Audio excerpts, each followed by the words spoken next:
Yes, abalabi baffe aba Euroforum nate tukomyewo okubaweereza nga bulijjo. Tuzenga tubasuubiza ntujja najjanga emiramwa egy'enjawulo ku nsonga ezaakagwawo ku bintu eby'okuyiga okujja n'abantu ab'enjawulo okwogera ku bulamu bwabwe n'engeri gye balabye ebintu mu diaspora n'ewaka. Nate olwaleero tuzze okwogera ku mulamwa ogwekuusa ku coronavirus or lockdown.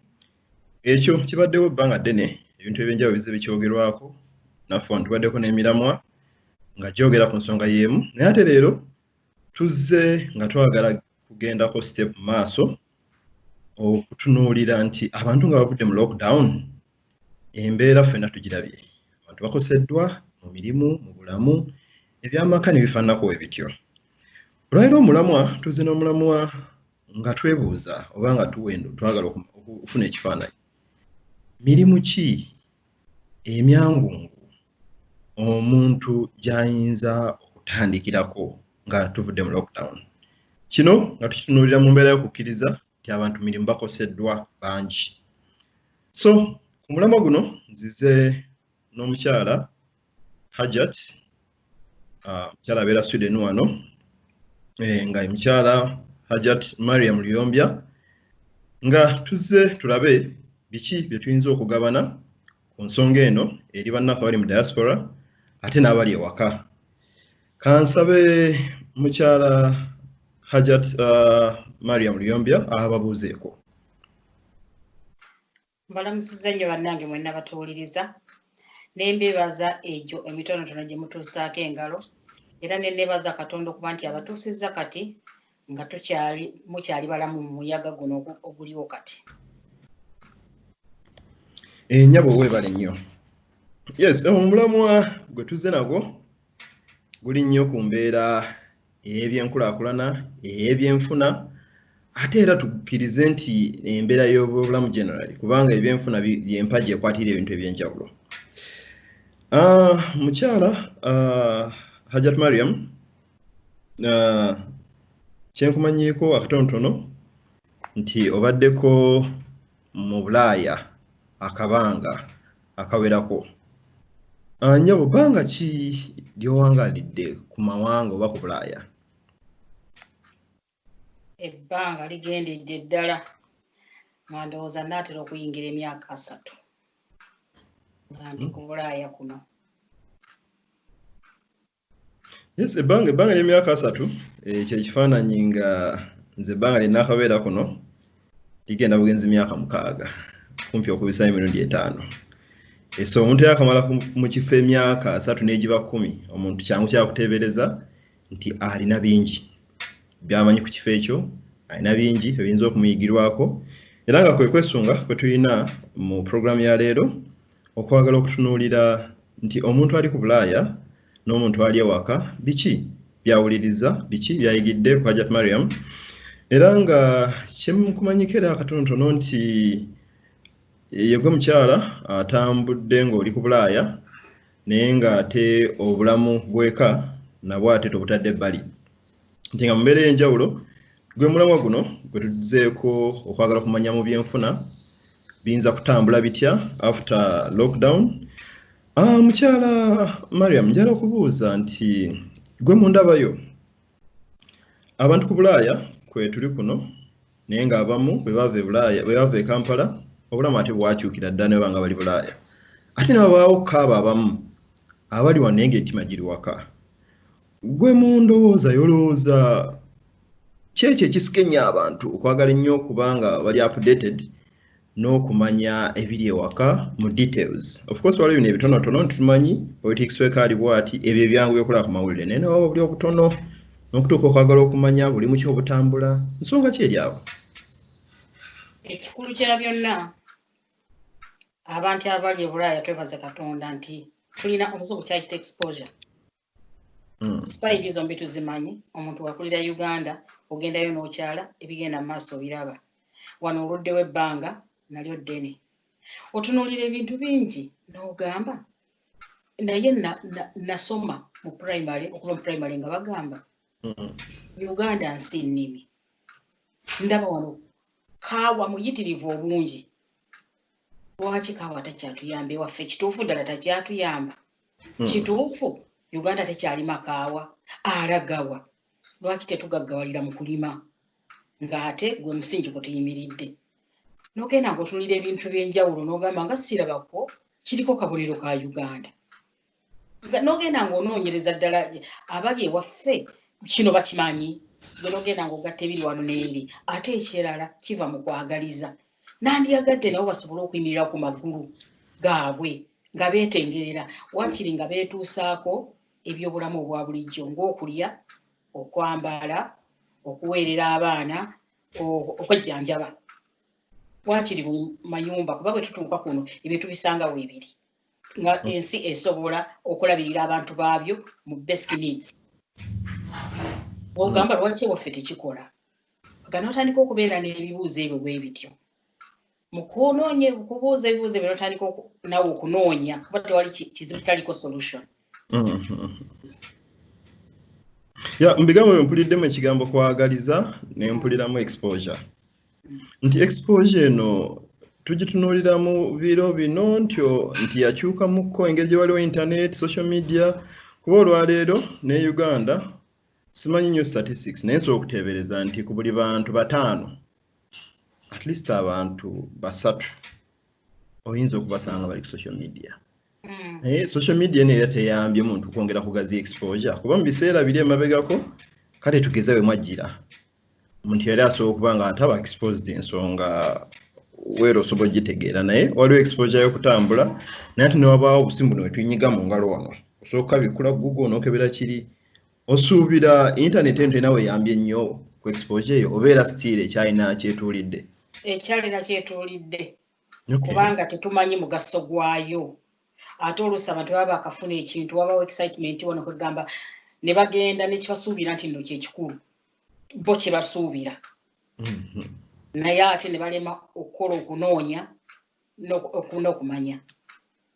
Natate Mariam ennaku zino abantu bali ku social media mu video bungi obutambula abantu ng'olaba so ndaba nga bagikozesa mu ngeri entuufu ebibasika tebyongera ku bulamu bwabwe okutwalira awamu. Okay, omuntu olina okwesanyusaamu nange waliwo byendabako obukosi n'enseka ka stress ne kakkakkana bwe biba nga ebigambo tebiyitinganye bitasaana naye ng'ate olina okumanya nti ate obulamu bulina okutambula kiki ekinyamba okukyusa obulamu bwange kwegamba ndowooza oba n'emyaka omuntu otandika okugaziya endowooza nakyo ndowooza tukitwala bwekityo naye nno si myaka gyokka waliwo abaana e Uganda oba abavubuka bewuunya n'okwewuunya kati nganze ebbanga limaza n'ogamba ono azaaliddwa mu myaka gino naye yamanyi bino era yavumbudde bino naye ate n'osanga ng'abakulu tebabifaako era tebabitwala ng'ensonga enkulu kwega ate bw'okiraba oti ng'aliyo n'abaana bate Uganda n'ogamba nange nina okweyongeramu amaanyi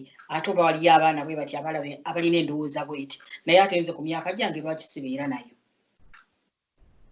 Kwega kyetegeera nti yes internet ekozesebwa social media oba olyawo n'abamu ng'olyanza okulowooza nti okukozesa internet kasamba ku social media mba nkimaze ndi wa mulembe.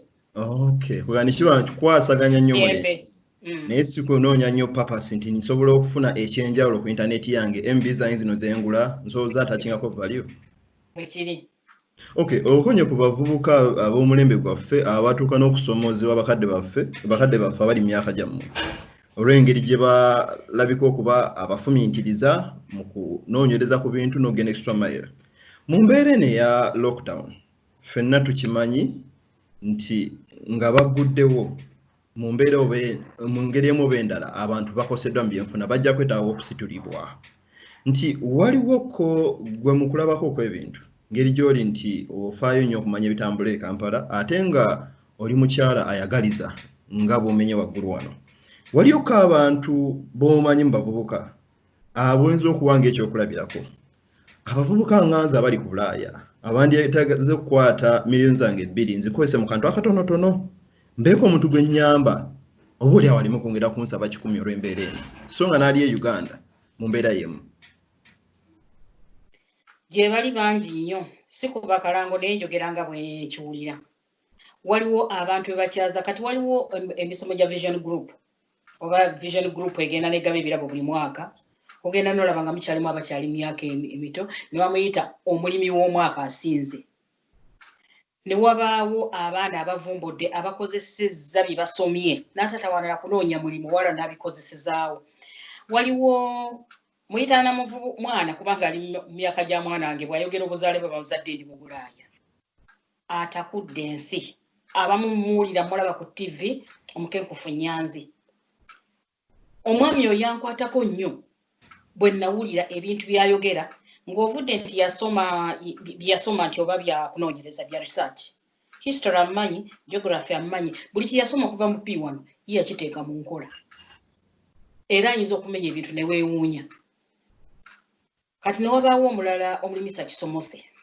enayo gyali ne wabaawo kati omulala kati gwe baakateekako ku mukutu ogwo ababeerako Muhumuza Nicholas alina diguri ye yagenda e Canada n'asoma emyaka 4 n'addayo e Uganda naye ndowooza engeri gye yatambulako n'alaba ddala n'alaba ekifaananyi ekituufu ekya Uganda n'addayo ali mu kulima n'empapula zaazirina bangi nnyo abakoze ebintu eby'amaanyi bibeewuunya tibabikoze mu myaka gyabwe kaakati bw'ovaawo n'oga nti nange nnina emyaka egyo abeebweru muyambye muweeredde nga oggyeko nti muweeredde musobola kubayamba batya ne beeyimirizaawo abantu balina okweyimirizaawo ate ku ttaka lya Uganda mu resources eziri ku ttaka okwo naye ekikulu tebamanyi kya bugagga kye balina ate olugira n'obasasira n'oga nti obaffe tukimanyi lwa kutambulako ate n'oga nti naye ate bali abatatambudde nnyo nga basobodde okwezuula abaana baffe bayiga okwezuula bwe baba nga tebalina kitone ekyo kyakwezuula tubayambe beezuule basobole okweyimirizaawo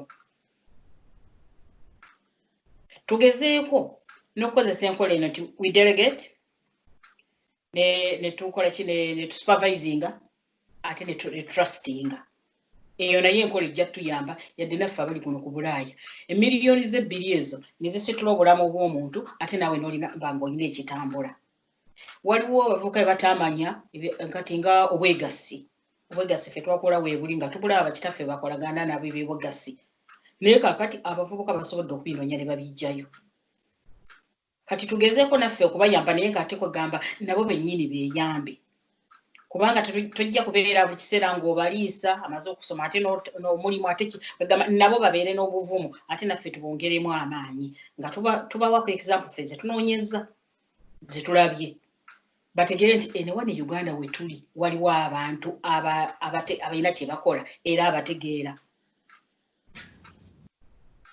bye basomye babikozese mu bulamu bwabwe obwa bulijjo kikulu nnyo nnyabo weebale nnyo mpulidde wano amannya weerondooza oba limu abiri oba nali nga wuliddeko naye nga engeri gy'oboogerako oli ekisoomooza ekyenjawulo nti oli Bulaaya nti naye ate gy'oyogerera ku bantu bano ekirega nti n'omuntu ali e Uganda ndaba wano nti nga tetunagenda wala nnyo ayinza okulabaawo ekyenjawulo kyayinza okukozesa data we gwagula nti kugamba n'agendako ku konti n'okubaako ebintu byonoonyereza ebyenjawulo tiwagga ow'e Bulaaya oba nti omanyi abantu bano sisibwa nti wali obaleko physically naye ndowooza gweokozesa internet nti we Uganda ayinza obutaba na wifi naye ate naye alina data gwakolamu n'alabamu entertainment n'alabamu n'ebyenjawulo ye byonna birungi nti naye ate waliwo embeera kakati ey'akazigizigi nga gye tulimu nti okonye ku Mukenkufu Nyanzi ndabye wano Kisomose ndabye Muhumuza Nicholas njagala kubuuza nti abantu bano bokonyeeko nti bali mu research balina ebintu ebyenjawulo bagezaako okukozesa okuvaamu ebyo bye baasoma ku muntu ali e Uganda oba naali wano nga ndagadde okutunuulira embeera nga bweri ng'ayinza n'okukozesa akasente akatono projects ki ez'enjawulo z'otegeddeko ku bantu bano oba oli ani ezikuinspire nze zewandyagadde okusharingako n'omuntu atulaba okutandika okwekozesa ne capital entono batandike ne ssente entono emisomo gye giri ng'oyo Mukenkufu Nyanzi ye kyamanyi kyonna akigabira bwereere bw'abanga akuwadde package yonna CD azirina ziwulira aziranga emitwalo ebiri gikyusa obulamu bw'omuntu n'omuwa emitwalo 5 gwali e Bulaaya gwobadde omuwa n'agalya ku Eid oba ku Christmas neefuuka capital kakati abantu balema okulowooza nti omuntu okutandika alina kuba ne ssente nnyingi nnyo.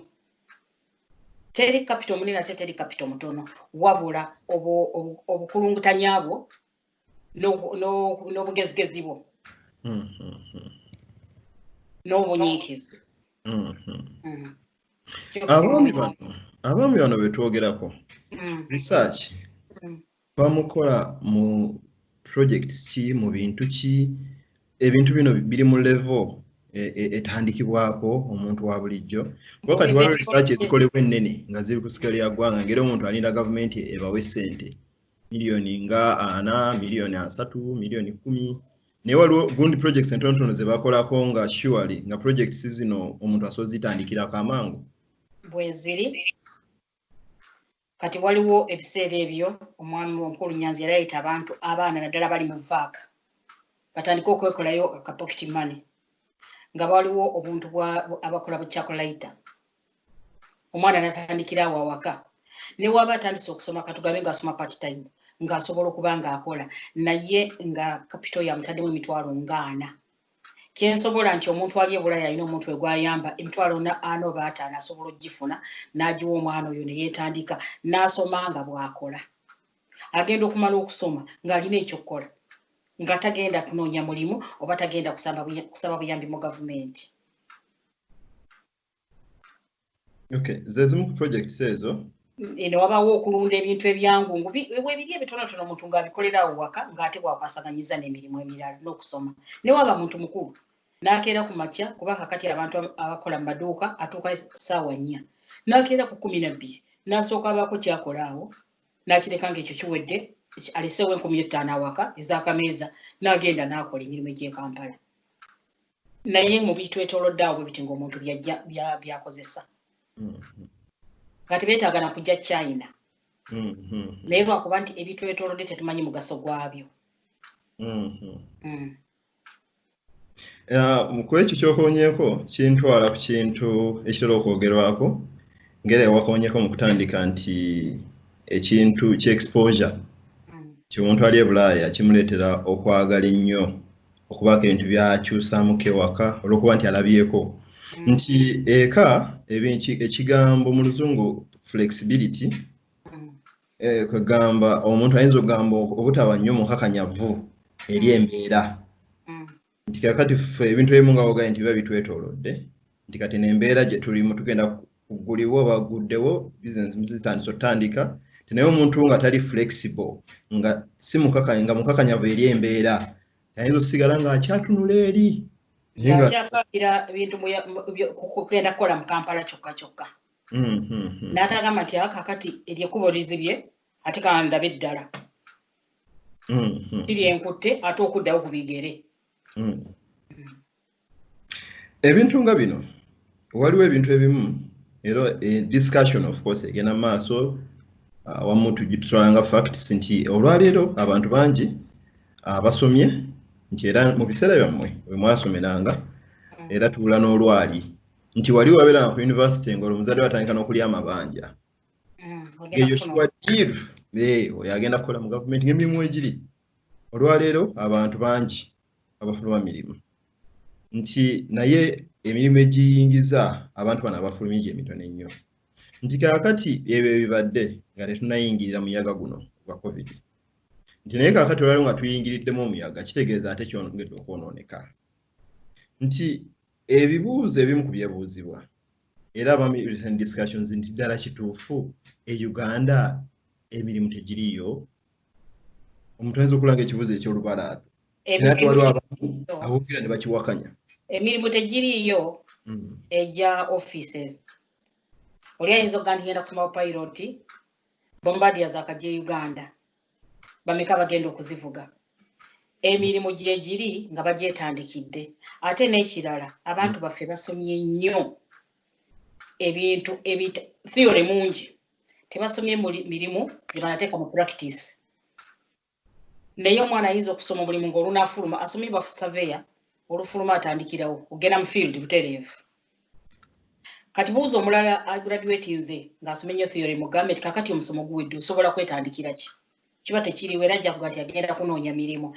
Kati n'ensonga eyo tukyuse era kati bakyogerako nnyo ne Uganda ensoma y'abaana ekyuke basome ebiina basobola okwetandikirawo emirimu ate nga gye biri bingi ku resources ze tulina ku ttaka lyaffe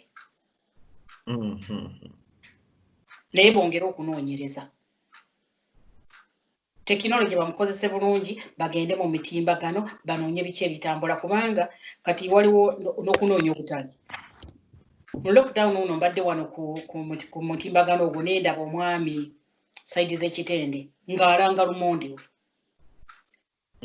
ab'ebulaya tukubidde ab'Uganda ne tubagamba nti waliwo omwami gundi kakuleetera ensawo ya lumonde nze nensasula owa lumonde nga ndi wano omuntu w'e Uganda atalina ntambula lumonde namusanga waka omwami yalanga ku mutimbagano abaana balina kati smartphone mu ngalo zaabwe batandika okunoonya obutale akole ekintu asooka anoonyereza ekintu kye kiriko akatale bw'akikola akirange oluusi teetaaga na kutambula akitikko wa bodaboda essente zigende ku simu ye emirimu agikolera awo awaka ogwagumale akwate omulala sikewo capati azitwale wali ku kaduuka ka maama we ogwo mulimu gutandise tajja kuddeyo kusaba maama we yadde ki ez'ekizigo naye atandise okuleetako income mu maka kino ekyokutunira ebitwetoolodde ate ne tulina ekyokugatta value ku bintu bye tuyina ekyo nno kivudde wala kyekyadibya n'ebirime byaffe kaawa waffe n'ebirala byonna kasooli yeetaaga kugattako mutindo abantu bayige okugatta emitindo ku byaffe bye tulina tujja kufuna n'akatale k'ebweru naye ate mba njogerako n'omwami omu Uganda ennaku ezo era nga ekiri nti emboozi ennaku zino eri nnyo okwebuuza nti tukoze tutya olutusumulula nti musimbule tukoze tutya nga twogera ku byobulimi nanga nti akyaye mwami mukulu yange mutabani obulimi bw'abagagga e Uganda bw'oba nga tolina capital ebyobulimi bigenda kusalira bwereere emisolo gya gavumenti bagagga bye bali mu byobulimi basobola okutwala ebintu e Bulaaya ekintu ekyo kyatumalire mu gw'okirabye otya kuba manyi bangi abalina endowooza eyo eyo ndowooza yaffe kubanga obugundi bw'anaayogera muliraanwa nange ngendere ku ekyo twala obudde naawe onoonyereze okulima kw'abagagga ng'ebigimusa bino ebikolebwa mu laboratory naye okimanyi nti tusobola naffe okwekolera ebigimusa ewaffe era nabadde ndi okwo ku mitimbagano nendaba omwami omu owa Victoria School of Beauty nga nnyonnyola bagenda okutandika okulunda obumyu n'akatale kafunyise ate nnaku nga bbiri emabega nga nawulidde omukenkufu Nyanzi nga nnyonnyola abantu bajja okufuna ebigimusa mu kamyu naye nga abantu bameka abalina obumyu balondawo omusolo gwa kamyu n'agusomesa so ganga omuntu senga aba alina obumyu ebigimusa ng'oggyeko buno obusabwe nti bwe tubadde tumanyi ebikutoboolya ebivunze nti kati ng'omuntu alina obumyu olwo omusolo aba amaze okufuna ebigimusa era afubye nnyo nnyo okuyigiriza abantu kati emabegako yayigiriza abantu bakole ebigimusa mu muceere naye nga bikolera mu area awo wooli indigenous microorganisms kiba kitegeeza buli area ajja kwekolera ebigimusa ebyayo mu kitundu mwe bali naye nga kiri omuceere gula 5,000 n'okolamu ebigimusa kambuza abaami bano b'oyogerako omuntu aba agenze ku YouTube obbakeberako amannya gano nga bw'ogogera ogambye omukenkufu Nyanzi Prof by research yakozesa ku internet ne ku Facebook na buli kimu naye era bano ba TV e Uganda kuba ne ku bukedde abaako alina omuko mu bukedde ku 3 oba bayinza okuba badde bakiwulira naye nga tebakiwa budde anti hajati nti ne TV abantu ze tulaba ennaku zino nazo zira selective naye waliwo buno obuzannyo babuyita bukibusopu ogundi obwo manya mangi agajja mu buli kiseera ekibaawo so kati TV ate omwayinza okwanguyira nnyo olumu ogenda ku YouTube olumu naye ekirungi nti ono Prof by research wakonye ku mwami Kisomose naye ge manya gakozesa ku YouTube wa Facebook Kisomose agaba simu ye ku Facebook nokona ku Muhumuza Nicholas bamulese ku YouTube okumuteka Muhumuza Nicholas ajja mulaba Yalekawo empapula ze n'agenda mu birime kuga he's an inspiring young man. Okay. Okonye ku omwami wa Victoria School of Beauty. Yeah. Yona ali ku project y'obumyu. Yeah, project y'obumyu. Ebintu nga bino n'olaba ngezaako nnyo okugezaako okukakasa amannya gaabwe na biki. Manyi nti nga tuvudde mu lockdown. Kino kikwata ku ali e Bulaaya n'ali e Uganda. Olwaleero e Bulaaya tutera nnyo okugamba nti system nnungi biki naye wane nnowe ekiriwo nti yes oyinza okuba tolina mulimu nga gavumenti esobola okugattirawo naye ate era gavumenti ekuwanga obadde ofuna ku mulimu. So nga ate obwetaavu bwo busigala nga buli kikumi ku kinnaakyo n'abewaka abandyagadde abakutunuulidde. Kati wano olaba ng'omuntu weeka asobola okubeera empowered. Oba n'ow'e Bulaaya naye n'abaako by'akola. So tumaliriza nga it's a win-win deal. So mu mbeera eno waliwo ebintu ebyenjawulo bye tuzze nga tutunuulira kati nga ffe abali ku Bulaaya. Nga tutunuulira nnyo nga tugamba nti ewaka ebyenfuna nti biri very uncertain. Nti era nga omuntu abitunuulira nga si kyangu nnyo kyakulowooza kukwata nsimbi ze kuteeka waka. Era omuntu omwaga nti wayi ng'onaakyankalana n'abantu tandika okuinvestinga waka ng'era omuntu alowooza ekintu ekikulu ekifunamu oba ekirina risks entono. Omuntu kulaya kyeyanditaddemu ensimbi ze. Kwe kuzimba ennyumba z'abapangisa oba n'okugula amataka gonoteekamu ensimbi. Gwe ku bbanga ly'omaze wano kubanga kakasa nti bino obiraba side ne side byonna obirabyeko biyiseemu. Gwe kino gw'okiraba otya? Amayumba emabegako neebuuza era neebuuza omuntu buli ajja e Bulaaya azimba amayumba. Amayumba ago tebalituuka ekiseera ne buli avubukamu e Uganda azimba amayumba. Amayumba ago tegalituuka ekiseera ne gasukka obungi akatale ne kagwa nga ne ssente ezivaamu tezikyegasa. Naye ate kino ekya lockdown kireese ne tuba nti amayumba ogatunuulirako nga kakati ogatunulako obutunuzi kubanga n'omupangisa tava waka era olina okubeera n'omugumiikiriza. Ekyo ne kibeera awo. Kakati eky'ettaka ky'ogambye. Oluvannyuma nakitegeerayo n'economist y'omu Uganda gwe nawulira ng'aga nti ettaka ly'oguze n'oteekawo n'oga nti okoze investment nga tekuli development. That's not an investment. Baako ky'okolako. Buli lunaku tubadde tuloota nti effaamu zirina kuba ku bintu binene nnyo. Bannayuganda waliwo e Uganda omuntu 5 ku 10 n'alundirako ente mpitirivu bungi ez'amata. Kumanya engeri gy'outilizingamu space. Ettaka eritudde obutuuzi is not an investment. Noonya akantu k'okolako akali income generating. N'oyo yennyini akusaba 10 mu kifo ky'okubeera akataka nga kalya omugambe nti kalundireko kino kakolereko kino weeyimirizeewo. Kisingako.